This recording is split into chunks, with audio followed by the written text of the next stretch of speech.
Halo semua, berjumpa lagi dengan saya Hari Kusdaryanto bersama teman-teman dari SIL. Dalam sesi pembelajaran Smart City, saya harap semuanya masih sehat dan tetap semangat.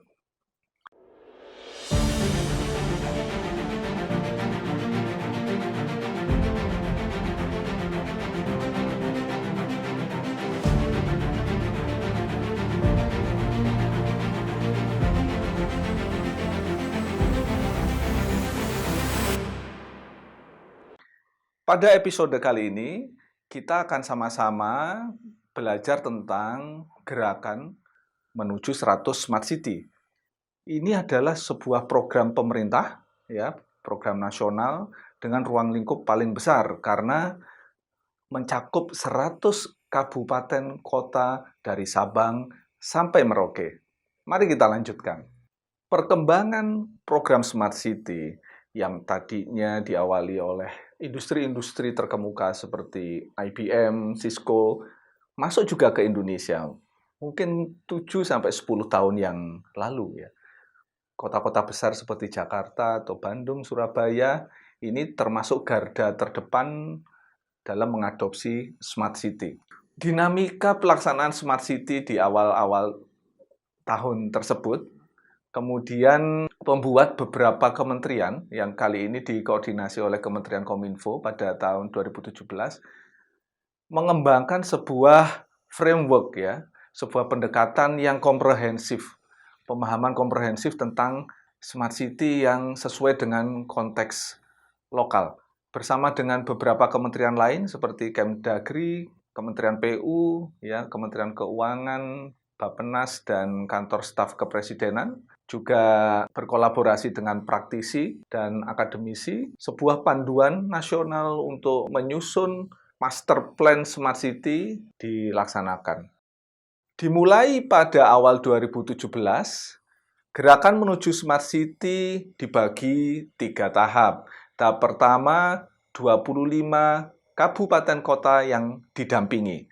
Tahap kedua, 50 kabupaten kota, dan tahun 2019 ada 25 kabupaten kota. Untuk menentukan daerah mana saja yang didampingi, Kementerian Kominfo bersama-sama kementerian dan lembaga lain menyusun beberapa parameter. Kita, Kementerian Kominfo, ingin menentukan daerah-daerah yang mempunyai ruang fiskal yang cukup ya dalam pelaksanaan Smart City-nya. Dalam hal ini data dari Kemdagri, ya data EKPPD atau evaluasi kinerja penyelenggaraan pemerintahan daerah menjadi sumber yang dicek gitu untuk menentukan kira-kira daerah-daerah mana yang diundang untuk menjadi partisipan dalam gerakan ini.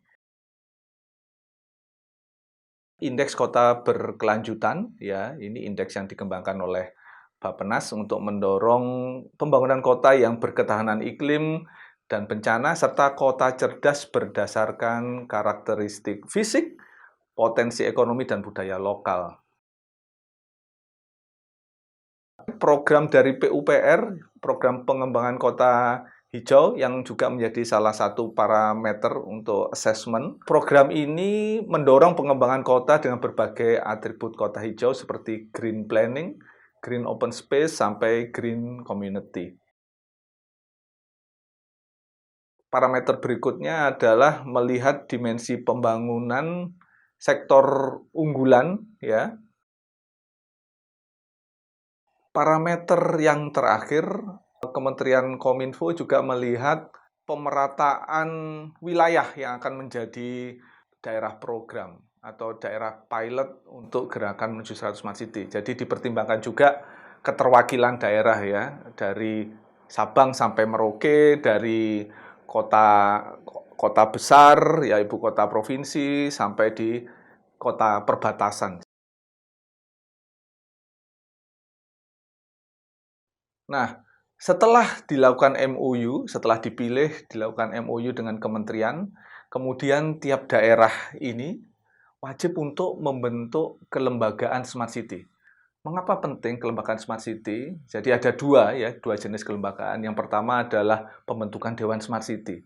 Dewan Smart City dipimpin oleh kepala daerah, beranggotakan oleh kepala-kepala OPD atau dinas teknis, dan juga representasi dari tokoh masyarakat atau akademisi. Dewan Smart City memberi arahan kebijakan dan menyetujui program-program prioritas Smart City.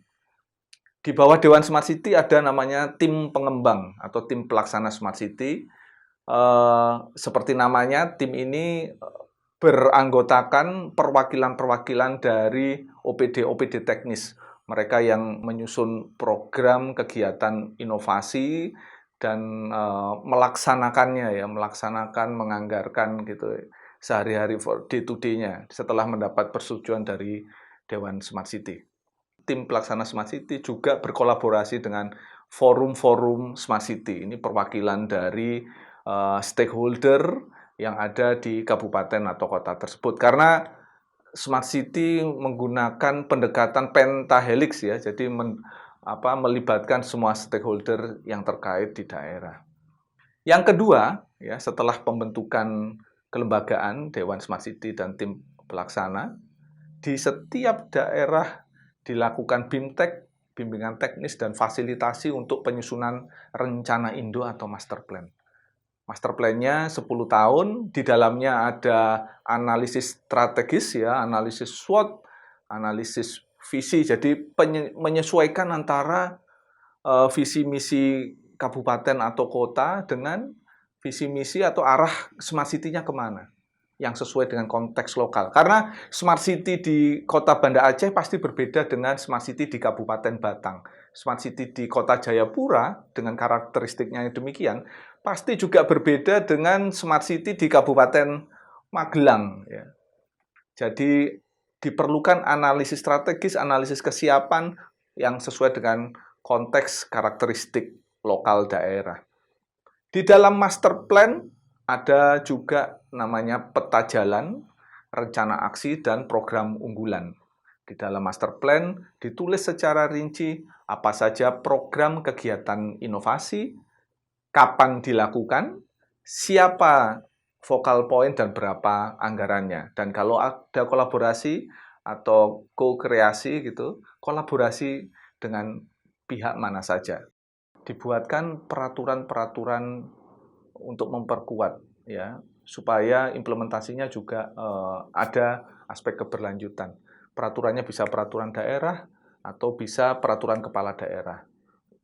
Bisa menyangkut tentang pelaksanaan master plan, rencana induk ya, tetapi juga peraturan terkait kebijakan-kebijakan lain yang mendukung.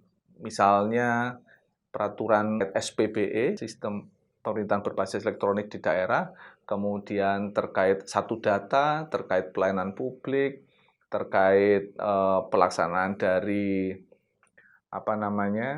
perizinan terpadu ya, online single submission. Jadi ada berbagai peraturan yang mendukung ya, yang relevan dibuatkan untuk memperkuat. Setelah itu dilakukan juga monitoring dan evaluasi secara berkala ya, baik sifatnya yang self-assessment, ada online self-assessment oleh pemerintah daerah, bagaimana pelaksanaan dari Smart City berdasarkan rencana, kemudian ada juga turun ke lapangan menanyai langsung masyarakat, responden, kita pilih tiap daerah ada inovasi-inovasi, kita langsung tanya kepada responden atau user dari inovasi-inovasi Smart City tersebut.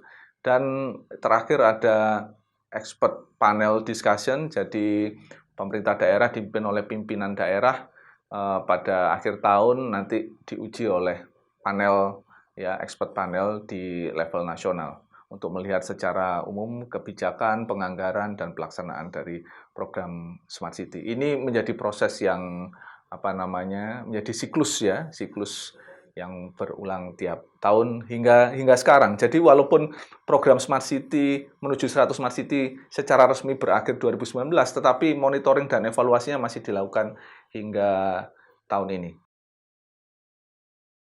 Penyusunan rencana induk Smart City di daerah menggunakan paradigma berbasis 6 dimensi ya, seperti kita lihat di sini. Yang pertama adalah smart governance. Jadi ini terkait tata kelola birokrasi ya, manajemen birokrasi. Ini jantungnya ya, integrasi dan interoperabilitas gitu ya. SPBE, satu data itu ada di sini. Kemudian yang kedua adalah smart branding ya. Jadi bagaimana suatu daerah mengundang investor, mengundang pengunjung ya untuk meningkatkan daya saingnya dengan berbagai program pariwisata, kemudian investasi, bisnis dan penataan wajah kota. Yang ketiga, smart economy ya, fokus untuk akselerasi industri, kemudian dukungan kepada UMKM dan kesejahteraan, ketenagakerjaan, serta transaksi ekonomi menuju cashless society, program-program seperti elektronifikasi transaksi Pemda ya, itu kolaborasi dengan berbagai platform untuk layanan-layanan berada di sini. Kemudian ada smart living ya, bagaimana menciptakan kota atau daerah yang livable ya, yang sehat ya, dengan tata lingkungan yang baik, itu berada di smart living. Smart society menciptakan ekosistem pembelajaran ya. Jadi yang smart, ketika ngomong smart city tidak hanya kotanya smart ya, punya sensor-sensor CCTV di mana-mana, baik comment center atau birokratnya yang smart, tapi juga society atau warganya ikut smart. Percuma Anda setiap kota, kabupaten mempunyai aplikasi-aplikasi terkini jika warganya tidak bisa memakai atau utilitasnya rendah. Dan terakhir smart environment, di mana fokusnya adalah konservasi atau proteksi lingkungan, kemudian tata kelola sampah, limbah, serta penggunaan energi ya yang berkelanjutan. Kita akan membicarakan lebih detail tentang masing-masing dimensi ini pada episode yang lain. Itu tadi sepintas bagaimana gerakan 100 Smart City dimulai, diinisiasi ya. Berikut adalah cuplikan ya, video dari Kota Bandung ya, Kota Bandung, Kabupaten Batang dan Kota Malang di Jawa Timur. Kita lihat cuplikannya bagaimana 3 daerah ini mengadopsi Smart City dan inovasi apa saja yang diselenggarakan oleh ketiga daerah tersebut. Smart City adalah definisi kota cerdas. Cerdas itu adalah cerdas sistem manajemennya, cerdas warganya, dan juga cerdas dari pemerintah kotanya. Tujuannya tentunya agar Smart City ini bisa membuat pelayanan lebih cepat, ya, lebih transparan, dan juga lebih akurat.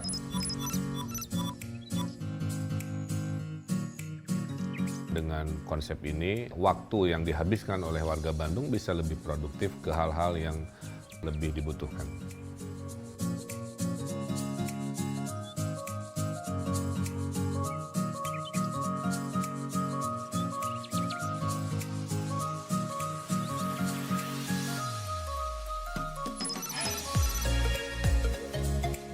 Bandung adalah kota metropolitan, hampir semua warganya memiliki HP, hampir semua warganya menggunakan jaringan internet.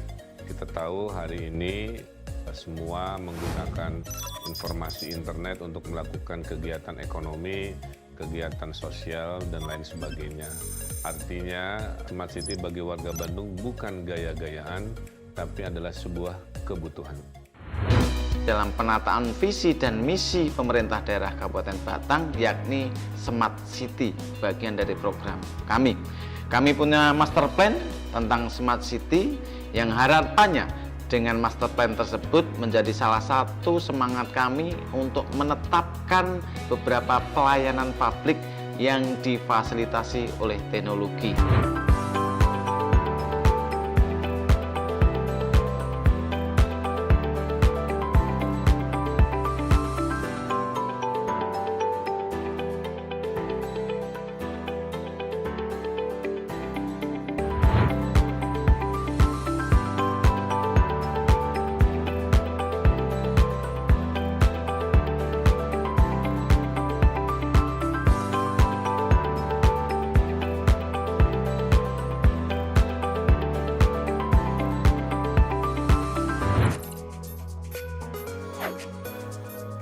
Assalamualaikum warahmatullahi wabarakatuh.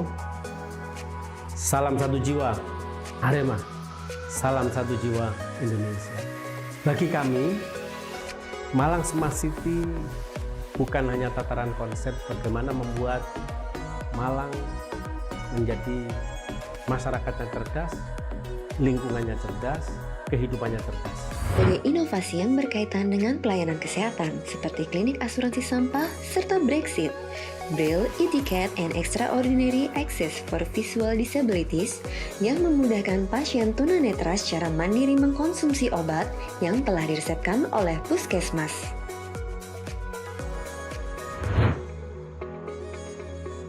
Dinas Pendapatan Daerah Kota Malang menggencarkan program wajib pajak online. Adanya elektronik sistem berupa e-SPT, e-filing, e-registrasi, dan e-billing. Selain memudahkan para pelaku usaha untuk mengurus pajak yang menjadi kewajibannya, pajak sistem online ini bertujuan meningkatkan pendapatan asli daerah Kota Malang. Kebijakan yang dikeluarkan ini mengacu pada perubahan Peraturan Daerah Nomor 2 Tahun 2015 tentang perubahan atas Peraturan Daerah Kota Malang Nomor 16 Tahun 2010 tentang pajak daerah kepada pelaku wajib pajak. Akhir dari saya, ayo semuanya sing-singkan lengan baju, bergandeng tangan untuk mewujudkan Malang Smart City. Dan mungkin bagi kita seperti tadi contoh Eco Brick gitu ya, bagaimana penggunaan ini masuk smart environment, atau Brexit di Malang ya, smart living, bagaimana kepedulian terhadap disabel ya, kelompok berkebutuhan khusus juga diperhatikan. Jadi kalau kita melihat smart city di tiap-tiap daerah ini berbeda-beda. Kalau yang Bandung canggih gitu kesannya ya, yang lain sesuai dengan kebutuhan prioritas dan permasalahan lokal.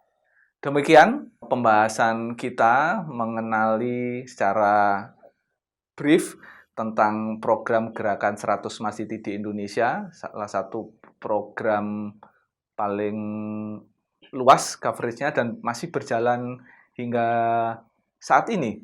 Jadi Gerakan 100 Smart City memang secara resmi 2017 hingga 2019, tetapi Kominfo masih melanjutkan ya, mendampingi 46 kabupaten kota yang masuk di kawasan pariwisata prioritas nasional di 2021, dan tahun ini di 2022 juga akan ada daerah lain ya yang akan didampingi. Ini sebagai kelanjutan dari Gerakan 100 Smart City ya, harapannya semakin banyak kota kabupaten di Indonesia yang mengadopsi pendekatan Smart City yang cukup komprehensif yang sesuai dengan konteks dan kearifan lokal. Demikian episode tentang Gerakan 100 Smart City. Kita akan bertemu lagi pada episode-episode sesi pembelajaran Smart City bersama saya, Hari Kusdaryanto, dan kawan-kawan dari SIL. Tetap sehat, tetap semangat.